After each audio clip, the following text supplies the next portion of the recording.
فاسألوا أهل الذكر إن كنتم لا تعلمون. السلام عليكم ورحمة الله وبركاته. بسم الله والصلاة والسلام على رسول الله وعلى آله وصحبه ومن والاه.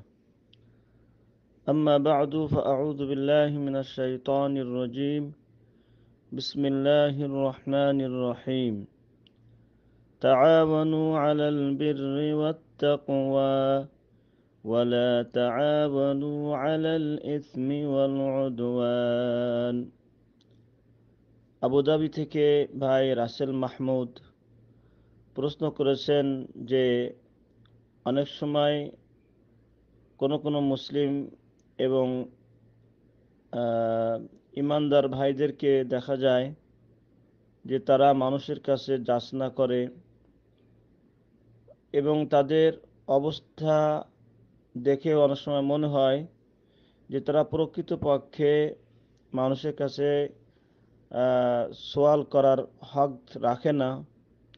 তাই যারা মানুষকে ধোঁকা দিয়ে বিনা প্রয়োজনে যারা অসহায় সেজে মানুষের অর্থ মানুষের কাছে চায়, মানুষের কাছে হাত পাতে, এদের পরিণতি কি? ইসলাম দ্বীন-ই ইসলাম এই সমস্ত ব্যক্তিদের ক্ষেত্রে এবং এহন কর্মের জন্যে ইসলাম কি হুঁশিয়ারি উচ্চারণ করেছেন, এর পরিণতি কি, এ সম্পর্কে ভাই রাসেল মাহমুদ জিজ্ঞাসা করেছেন। তিনাকে এই সুন্দর প্রশ্ন করার জন্যে তাকে ধন্যবাদ। যেহেতু অনেকেই এর ভয়াবহ পরিণতি সম্পর্কে অজ্ঞ থাকার কারণে, ওয়াকিফহাল না থাকার কারণে এবং দুনিয়ার প্রতি আগ্রহী এবং লালসী হয়ে তারা নিজের অবর্ণনীয় ক্ষতি টেনে নিয়ে আসে, অথচ দুনিয়ার থেকে আখেরাতের শান্তি সুখ এবং আখেরাতের সফলতা দুনিয়ার শান্তি সুখের সাথে কোনো তুলনায় নাই। বাল তুসিরুনাল হায়াতাদ দুনিয়া ওয়াল আখিরাতু খায়রু ওয়া আবকা। আল্লাহ সুবহানাহু ওয়া তাআলা বলছেন যে তোমরা দেখি পার্থিব জীবনটাকে প্রাধান্য দিচ্ছ, অথচ আখিরাতের জীবন হলো অফুরন্ত এবং সর্বশ্রেষ্ঠ। তাই সম্মানিত দ্বীনী ভাই ও বোনেরা, ইসলাম হচ্ছে মানুষকে সম্মান দিয়েছে। ইসলাম ইজ্জত এবং সম্মান মর্যাদার ধর্ম। এতে যে প্রবেশ করে দুনিয়াতে এবং আখিরাতে তার সম্মান মর্যাদা বৃদ্ধি পায় এবং তাকে অনেক উপরে এবং উন্নত জীবন তাকে দান করে। ইসলামী মানুষকে সব ধরনের অপমান অপদস্থ এবং হেয় প্রতিপন্ন নিজেকে করা থেকে মানুষকে সম্মান মর্যাদা এবং তাকে উন্নত জীবন লাভের জন্য ইসলাম অত্যন্ত সুন্দর শিক্ষা দিয়েছেন। আমরা জানি যে রাসূলুল্লাহ সাল্লাল্লাহু আলাইহি ওয়াসাল্লামের কাছে কোনো একজন ব্যক্তি যাচনা করতে আসলে রাসূল আকরাম সাল্লাল্লাহু আলাইহি ওয়াসাল্লাম তাকে ভিক্ষার পরিবর্তে তাকে বাস্তবমুখী কর্মশিক্ষা দিয়েছিলেন, যেটা আমরা অনেকেই আমাদের ক্লাসের বইতে পড়েছি যে নবীর শিক্ষা করুণা ভিক্ষা।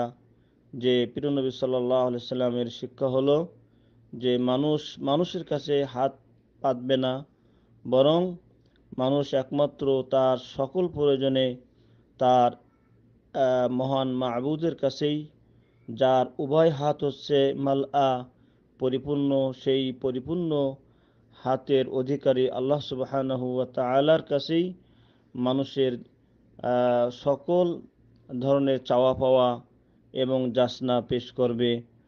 রাসূলুল্লাহ সাল্লাল্লাহু আলাইহি ওয়াসাল্লাম বলেছেন যে লা লিআন ইয়াখুযা আহাদুকুম হাবলাহু, যে তোমাদের মাঝে কেউ রশি নিয়ে আসবে, ফায়াতি হুজমাতিল হাতাবি আলা জহরিহা, অতঃপর জঙ্গলে যে সেই রশি দ্বারা কাঠ কেটে সে তার পিঠের উপরে ভর করে বহন করে সে নিয়ে আসবে বাজারে, ফায়াবিউহা, অতঃপর সেটা বিক্রয় করবে, ফায়ুকাফফাল্লাহু বিহা ওয়াজহাহু, আর এর মাধ্যমে আল্লাহ রাব্বুল আলামিন তাকে হেফাজত করবেন তার চেহারাকে, অর্থাৎ তাকে অপদস্থ এবং জাহান্নামে যাওয়ার উপকরণের থেকে বা জাহান্নামে যাওয়ার কাছ থেকে তাকে আল্লাহ হেফাজত করবেন, অথবা মানুষের কাছে নিজেকে জলিল অপদস্থ করার কাজ চাওয়া পাওয়া থেকে আল্লাহ রাব্বুল আলামিন তার এই কর্ম এবং পরিশ্রমের বিনিময়ে তাকে রক্ষা করবেন। খয়রুন লাহু, এটাই তার জন্য উত্তম এবং কল্যাণ, মিন আইয়াস আলান্নাসা, যে সে মানুষের কাছে হাত পাতবে, আতাহু, তাই কখনো তারা তাকে কিছু দিবে, আও মানাউহু, আবার কখনো তাকে ফেরত দেবে, তাকে কিছুই দেবে না। আর এই অপমানের সে অপমানিত হবে, অপদস্থ হবে। আখরাজাহুল বুখারী, হাদিসটি সহিহ ইমাম বুখারী তার সহিহুল বুখারীতে বর্ণনা করেছেন। শুধু তাই নয়, সম্মানিত দিনী ভাই ও বোনেরা, মানুষের কাছে হাত পাতা বিনা প্রয়োজনে অনাকারণে, এটার পরিণতি সম্পর্কে রাসূল আকরাম সাল্লাল্লাহু আলাইহি ওয়াসাল্লাম অত্যন্ত ভয়াবহ পরিণতির কথা তিনি উল্লেখ করেছেন ওয়াহয়ির মাধ্যমে। যিনি আল্লাহর ওয়াহি ব্যতীত কোনো কথা বলতেন না, মা ইয়ানতিকু আনিল হাওয়া ইন হুয়া ইল্লা ওয়াহয়ু ইউহা, রাসূল নিজের পক্ষ থেকে কোনো কথাই বলেন না, একমাত্র ওহাই বলেন যা তার কাছে প্রত্যাদেশ হিসেবে অবতীর্ণ হয়। আবু হুরায়রা রাদিয়াল্লাহু তাআলা আনহু থেকে বর্ণিত, কাল, তিনি বলেন, কাল রাসূলুল্লাহ সাল্লাল্লাহু আলাইহি ওয়াসাল্লাম, রাসূলুল্লাহ সাল্লাল্লাহু আলাইহি ওয়াসাল্লাম বলেছেন, মান সাআলান নাস আমওয়ালাহুম তাকাসসুরা, যে ব্যক্তি মানুষের কাছে মানুষের সম্পদ যাচনা করলো, চেলো, তাকাসসুরান, নিজের প্রয়োজন না থাকা সত্ত্বেও, বরং মালকে বৃদ্ধি করার জন্যে যে ব্যক্তি অন্যের কাছে হাত পাতল, ফাইন্নামা ইয়াসআলু জামরান, নিশ্চয় সে মাল যাচনা করেনি, সে মাল সংগ্রহ জমা করে না, বরং সে ইয়াসআলু জামরান, সে চেয়েছে প্রকৃতপক্ষে আগুনের আংড়া, আগুনের টুকরা। ফালিয়াস্তাকিল আউ লিয়াস্তাকসির, অতএব যেহেতু মানুষের কাছে বিনা প্রয়োজন না থাকলেও মানুষের কাছে হাত পাতা, মানুষের কাছে তাদের সম্পদ চাওয়া, সত্য মিথ্যা নানান উপায়ে, ফাইন্নামা ইয়াসআলু জামরান, সে যেন মাল নয়, বরং সে আগুনের টুকরা সে চালো। ফালিয়াস্তাকিল আউ লিয়াস্তাকসির, অতএব সে যেন হয় কম করে অথবা নিজের ক্ষতি বৃদ্ধি করার জন্য সে এটাকে আরো বাড়ায়। নাউযুবিল্লাহি মিন যালিক, আখরাজাহু মুসলিম, এই হাদিসটি সহিহ মুসলিমে বর্ণিত রয়েছে। অতএব সম্মানিত দিনী ভাইরা, বিনা প্রয়োজন না থাকলেও নিজের সম্পদ বৃদ্ধি করার জন্যে এবং দুনিয়ার প্রতি লালসিত হয়ে মানুষের অর্থ নানান উপায়ে ছলনা করে, মিথ্যার আশ্রয় নিয়ে, অসুস্থর কথা বলে, অথবা মেয়ে বিবাহের উপলক্ষ করে, এই নানান কথা বলে, সেটা সত্য হলে তো আল্লাহ রাব্বুল আলামিন তাকে কম শাস্তির সম্মুখীন হবেন। আর যদি এটা যদি মিথ্যা হয়, তাহলে এটার অপরাধ আরো অনেক বেশি এবং কঠিন, এ বিষয়ে কোনো সন্দেহের অবকাশ নাই। তাই সম্মানিত দিনী ভাইরা, প্রয়োজন না থাকা সত্ত্বে যদি অন্যের কাছে হাত পাতে, তাহলে সত্য কথা বলেও যদি হাত পাতে, এরপরও সে যেন জাহান্নামের আগুনের টুকরায় মানুষের কাছে চেলো, যদি তার অভাব না থাকে, যদি প্রয়োজন না থাকা সত্ত্বেও যদি সে মানুষের কাছে তার সম্পদ বৃদ্ধি করার জন্য যদি চেয়ে থাকে। সম্মানিত দিনী ভাইয়েরা, আর এই মানুষের কাছে চাওয়ার মাধ্যমে বা চাওয়ার কারণে যতগুলি অনিষ্টতা চলে আসে, যত খারাপ পরিণতি চলে আসে, তার মধ্যে যেমন যে এই মানুষের কাছে চাওয়া বিনা প্রয়োজনে, এটা হচ্ছে আল্লাহ রাব্বুল আলামিনের হকের ক্ষেত্রে জুলুম করা। যেহেতু আল্লাহ রাব্বুল আলামিন হচ্ছেন চাওয়া পাওয়ার একমাত্র স্থান, আর তিনি মানুষকে চাওয়ার জন্য আদেশ করেছেন, তিনি দেবেন এই উপলক্ষে। ওয়াকাল রাব্বুকুম উদউনি আস্তাজিব লাকুম, তোমাদের প্রতিপালক বলেন তোমরা আমার কাছে চাও, প্রার্থনা করো, আমি তোমাদের সকল প্রার্থনাতে সাড়া দিব। তাই মখলুক একমাত্র খালেকের কাছে চাবে, খালেকের কাছেই জীবনের সমস্ত চাওয়া পাওয়া বাসনা তার কাছেই অ্যাপ্লাই করবে, আর তিনি সেগুলো দেওয়ার জন্যেই বান্দার জন্যে তিনি তার দুই ভরা হাতকে প্রশস্ত করে দেন, এবং তিনি দেওয়ার জন্যেই বান্দাকে চাওয়ার জন্যে আদেশ করেছেন। তাই যদি আল্লাহ রাব্বুল আলামিনের কাছে চাওয়া থেকে দূরে থেকে মানুষের কাছে চাওয়া হয়, তাহলে এটা আল্লাহ রাব্বুল আলামিনের হক এবং অধিকারকে নষ্ট করা হয়। তারপরে এটা ওই ভিক্ষাকারীর জন্য এটা জুলুম। কিভাবে?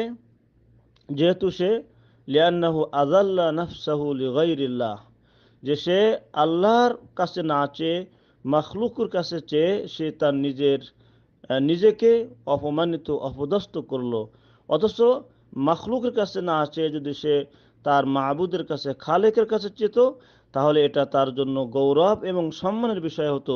যেহেতু দোয়া প্রার্থনা করাটা হচ্ছে শ্রেষ্ঠ ইবাদত, বরং নবী সাল্লাল্লাহু আলাইহি ওয়াসাল্লাম বলছেন আর দোয়া হুয়াল ইবাদা, আল্লাহ রাব্বুল আলামিনের কাছে জীবনের চাওয়া পাওয়া পেশ করা, এটাই হলো ইবাদত। আর ইবাদতের মাধ্যমেই মানুষের দুনিয়া ও আখিরাতে সম্মান বৃদ্ধি পায় এবং আল্লাহর সন্তুষ্ট এবং আল্লাহর নৈকট্য লাভ করতে পারে। তেমনিভাবে বিনা কারণে বিনা প্রয়োজনে অন্যের কাছে চাওয়া, এটা যার কাছে চাওয়া হয় তার জন্য জুলুম। কিভাবে? লিয়ান্নাহু ক্বাদ ইউতি ওয়া হুয়া কারিউন, যে অনেক সময় সে দেয়, প্রদান করে, কিন্তু এই দেওয়াটা সে অপছন্দ অবস্থায় দেয়। কি জন্যে? যেহেতু ভাবগতি দেখে, অবস্থা দেখে তার সম্পর্কে জানে, এরপরও ইচ্ছা না থাকলেও চক্ষুর লজ্জায় তাকে দিতে হয়। এটা মূলত দানের প্রকৃত সুরাত নয়। তাই এটাও কেমন যেন তার প্রতি একটি জুলুম করা, বা তার প্রতি একটা অন্যায়কে চাপিয়ে দেওয়া। যেহেতু সে জানে যে এই লোকটাকে অতটা হকদার না, কিন্তু অনেক সময় আল্লাহর নামে চেয়ে বসে, আর আল্লাহ রাব্বুল আলামিনের নামে চেলে তাকে দিতে হয়। যেহেতু আল্লাহ রাব্বুল আলামিন হচ্ছেন মহান, যেহেতু মহান মাহবুদের নামে তার নামের ওসিলায় চেয়েছে, সে সময় তাকে দেওয়াটা জরুরি হয়ে পড়ে। অথচ সে এ বিষয়ে থাকে না, অতটা আগ্রহী থাকে না। তাই এক্ষেত্রে এটা যার কাছে চাওয়া হয় তার জন্য অনেক সময় জুলুমের কারণ হয়। তাই সম্মানিত দিনী ভাইরা, মানুষের কাছে চাওয়া হচ্ছে অপমান অপদস্থের এবং নিজেকে জলিল এবং অপমান করার মতো, এর থেকে আর অপমানজনিত বিষয় আর হতে পারে না। পক্ষান্তরে আল্লাহ রাব্বুল আলামিনের কাছে চাওয়া হচ্ছে তার জন্য সম্মান এবং তার জন্য ইবাদত এবং আল্লাহ রাব্বুল আলামিনের নৈকট্য লাভের উপায়। সর্বশেষ, যদি বিনা চাওয়াতে কেউ কাউকে কিছু দেয়, তাহলে সেটা গ্রহণ করাতে কোনো দোষের নাই। যদি সেটা সে নিজে না চায় এবং পাওয়ার জন্য তার লালসাও না থাকে, আকাঙ্ক্ষাও না থাকে, এমত অবস্থায় যদি কেউ কাউকে কিছু দেয়, তাহলে যাকে দেওয়া সে গ্রহণ করলে এতে তার কোনো দোষ নাই, বা এটা তার জন্য ক্ষতির কোনো কারণ নাই। যেমনটি আনিবনে উমর রাদিয়াল্লাহু তাআলা আনহুমা, ওমর ফারুক রাদিয়াল্লাহু আনহুর পুত্র আব্দুল্লাহ রাদিয়াল্লাহু আনহু বর্ণনা করেন যে রাসূলুল্লাহ সাল্লাল্লাহু আলাইহি ওয়াসাল্লাম قال قال سمعت عمر بن الخطاب يقول যে আমি আমার পিতা ওমর ফারুক রাদিয়াল্লাহু আনহু থেকে শুনেছি তিনি বলতেন قد كان رسول الله صلى الله عليه وسلم يعطيني العطاء অনেক সময় আমাকে রাসূলুল্লাহ সাল্লাল্লাহু আলাইহি ওয়াসাল্লাম কোনো কিছু দিতেন ফাআকুলু আ'তিহি আফকারা ইলাইহি মিন্নি আল্লাহ রাসূল আমাকে না দিয়ে আমার থেকে যিনি অভাবী অসহায় তাকে দেন হাত্তা আতানি মাররাতান মালান এমনকি কোনো এক সময় আমাকে রাসূল সাল্লাল্লাহু আলাইহি ওয়াসাল্লাম কিছু মাল দেন ফাকুলতু আমি রাসূল সাল্লাল্লাহু আলাইহি ওয়াসাল্লামকে বললাম আ'তিহি আফকারা ইলাইহি মিন্নি আমার থেকে যিনি বেশি মুখাপেক্ষী আমার থেকে যিনি মুখাপেক্ষী আছেন অসহায় ব্যক্তি আছেন তাকে দেন রাসূলুল্লাহ ফাকাল রাসূলুল্লাহ সাল্লাল্লাহু আলাইহি ওয়াসাল্লাম রাসূল সাল্লাল্লাহু আলাইহি ওয়াসাল্লাম তখন বললেন খুযহু তুমি এটা গ্রহণ করো ওয়ামা জাআকা মিন হাযাল মালি ওয়া আনতা গায়রু মুশরিফিন ওয়ালা সাইলিন ফাখুযহু যদি তোমার কাছে এমন কিছু আসে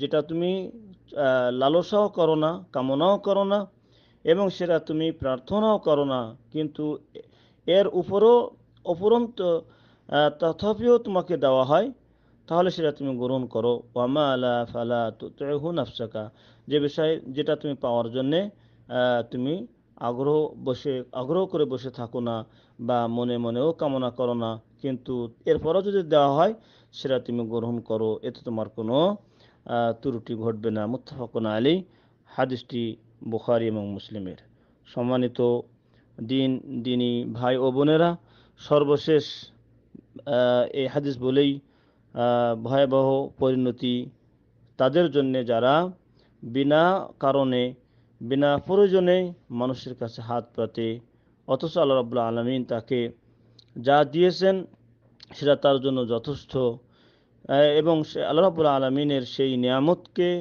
গোপন করে নিজেকে অন্যের সামনে অসহায় করে তুলে ধরে মূলত আল্লাহ রাব্বুল আলামিনের নিয়ামতকে সে কুফরি করে এবং নিয়ামতকে সে অস্বীকার করে অথচ রাসূলুল্লাহ সাল্লাল্লাহু আলাইহি ওয়াসাল্লামের হাদিসে রয়েছে রাসূল সাল্লাল্লাহু আলাইহি ওয়াসাল্লাম বলেন যে আল্লাহ রাব্বুল আলামিন পছন্দ করেন যে বান্দাকে যে নিয়ামত তিনি দিয়েছেন সেই বান্দার পোশাকে খাওয়াতে তার জীবন পরিচালনাতে আল্লাহ রাব্বুল আলামিনের নিয়ামত ফুটে উঠুক এটা আল্লাহ রাব্বুল আলামিন পছন্দ করেন এই জন্য তো কৃপণ বা বখিলের জন্য অনেক কঠিন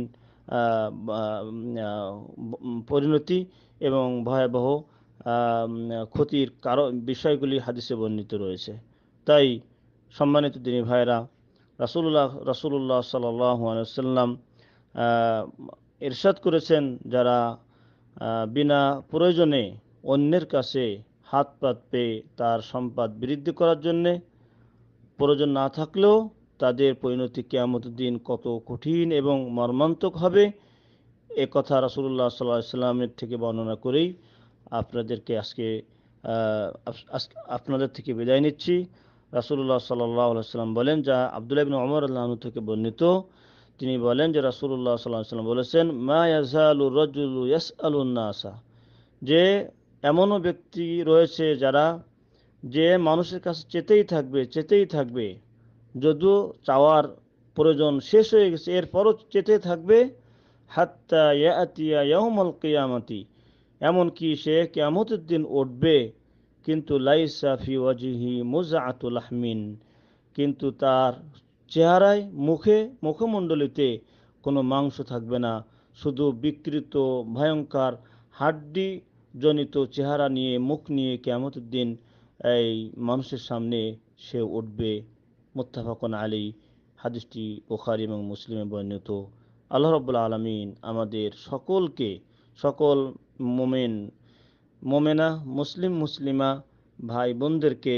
এখনো ভয়াবহ ক্ষতির কারণ থেকে এবং ইসলামের আদর্শ এবং ইসলামের শিক্ষা থেকে দূরে থেকে যেন এই ভয়াবহ এই মহা অপরাধে আমরা জড়িত না হই বরং আল্লাহ রাব্বুল আলামিন কাছে আমাদের জীবনের সমস্ত চাওয়া পাওয়া যেন একমাত্র আল্লাহ রাব্বুল আলামিনের কাছে আমরা চেতে পারি যার কাছে চেলে তিনি খুশি হন আর মানুষের কাছে চেলে মানুষ রাগান্বিত হয় বরং রাসূলুল্লাহ সাল্লাল্লাহু আলাইহি ওয়াসাল্লাম এ বিষয়ে আমাদেরকে নিশ্চিত করেছেন যারা আল্লাহর কাছে চাবে এবং যারা মানুষের কাছ থেকে চাওয়া থেকে দূরে থাকবে, তাদেরকে আল্লাহ রাব্বুল আলামিন দূরে রাখবেন, দূরে থাকার মতো পরিবেশ, অর্থ, মন, স্বাস্থ্য, বরকত তাদেরকে দান করবেন। এ সম্পর্কে রাসূলুল্লাহ সাল্লাল্লাহু আলাইহি ওয়াসাল্লাম বলেন, মা ইয়াকুনু ইনদি মিন খাইরিন ফালান আদাখিরুহু আনকুম, আমার কাছে কোনো কিছু থাকলে আমি সেটা তোমাদেরকে না দিয়ে আমি সেটা জমা করি না। ওয়া মা ইয়াস্তাফিফ ইউআফিহুল্লাহ, তবে যদি কেউ তবে যে ব্যক্তি পর মুখাপেক্ষী থাকতে চায়, মানে মানুষের মুখাপেক্ষী হয়ে থাকতে চায় না, একমাত্র আল্লাহ রাব্বুল আলামিনের কাছে ফাকিরুন ইলাইহি হতে চায়, তার কাছেই মুখাপেক্ষী হতে চায়, কিন্তু কোনো মাখলুকের কাছে হাত পাততে চায় না, মুখাপেক্ষী হতে চায় না, ইউআফিহুল্লাহ, আল্লাহ রাব্বুল আলামিন তাকে মাখলুকের মুখাপেক্ষী হওয়া থেকে হেফাজত করেন। ওয়া মান ইয়াস্তাগনি ইউগনিহুল্লাহ, যে ব্যক্তি নিজেকে স্বয়ংসম্পূর্ণ মনে করে, নিজেকে যথেষ্ট মনে করে, আল্লাহর নিয়ামত যা সে পেয়েছে এটা নিয়েই সে সন্তুষ্টি এবং আল্লাহ শুকরিয়া করতে চায়, ইউগনিহুল্লাহ, আল্লাহ রাব্বুল আলামিন তাকে ধনী করেন মনে এবং বাস্তবে। ওমাইয়াতা সাব্বার ইউসাব্বিরহুল্লাহ, যে ব্যক্তি ধৈর্য ধারণ করতে চায় বিপদে আপদে মুসিবতে, আল্লাহ রাব্বুল আলামিন তাকে ধৈর্যশীল হওয়ার তৌফিক দান করেন, ধৈর্য ধারণ করার তৌফিক দান করেন। ওয়ামা আ'তা আহাদুন আতাআন খায়রান ওয়া আওসাউ মিনাস সাবরি, আর আল্লাহ রাব্বুল আলামিন যাকে ধৈর্যের গুণ দিয়েছেন, এর থেকে উন্নত নিয়ামত আর কাউকে আল্লাহ রাব্বুল আলামিন দেননি। মুত্তাফাকুন আলাইহি।